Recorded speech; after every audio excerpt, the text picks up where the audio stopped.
নমস্কার। মার্কিন যুক্তরাষ্ট্র এবং চীনের ভিতর বাণিজ্য যুদ্ধ চলছে। ইতিমধ্যে আপনারা হয়তোবা শুনেছেন গতকাল মার্কিন যুক্তরাষ্ট্রের প্রেসিডেন্ট ডোনাল্ড ট্রাম্প চীনের উপর আরও 100% বাড়তি শুল্ক ধার্য করলেন বা আরোপ করলেন।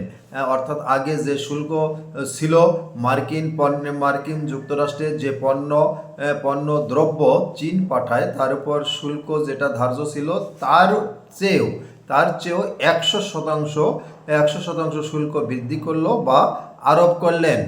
গতকাল 10ই অক্টোবর 2025 বার্তা সংস্থা রয়টার্স ও ব্রিটিশ সংবাদ মাধ্যম বিবিসি তাদের এক প্রতিবেদনে এ তথ্য দিয়েছেন বা এ সংবাদ উল্লেখ করেছেন।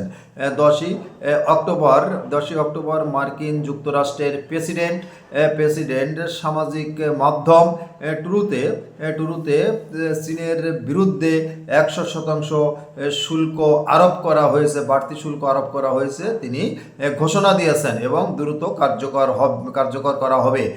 কেন বাড়িয়েছেন সে প্রসঙ্গে তিনি বলেছেন, চীন গুরুত্বপূর্ণ খনিজ রপ্তানি সীমিত করেছে, অর্থাৎ হ্রাস করেছে, যার কারণে তাদের বিরুদ্ধে শুল্ক আরও 100% বৃদ্ধি করা হয়েছে।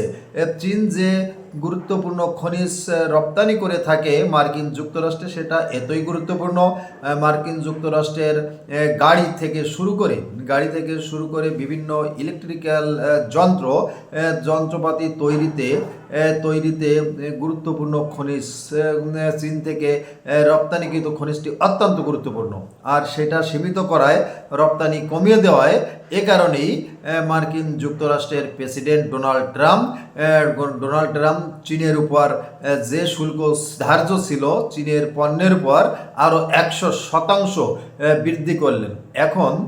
এখন আপনাদের সাথে আমি শেয়ার করতে চাচ্ছি, মার্কিন যুক্তরাষ্ট্রের প্রেসিডেন্ট, আপনারা জানেন, হোয়াইট হাউসে কয়েকদিন আগে সাংবাদিকদের সঙ্গে আলাপকালে বলেছিলেন যুদ্ধ বিরতির জন্য, যুদ্ধ বন্ধের জন্য, গাজা সহ সারা বিশ্বের শান্তির জন্য তিনি চেষ্টা করছেন। কিন্তু অন্যদিকে চীনের সাথে কিন্তু বাণিজ্য যুদ্ধ বৃদ্ধি পাচ্ছে। এ বিষয়ে আপনার মতামত কমেন্ট বক্সে উল্লেখ করবেন। আজকে এ পর্যন্তই। সকলে ভালো থাকবেন। আবার আপনাদের মাঝে কথা হবে। নমস্কার।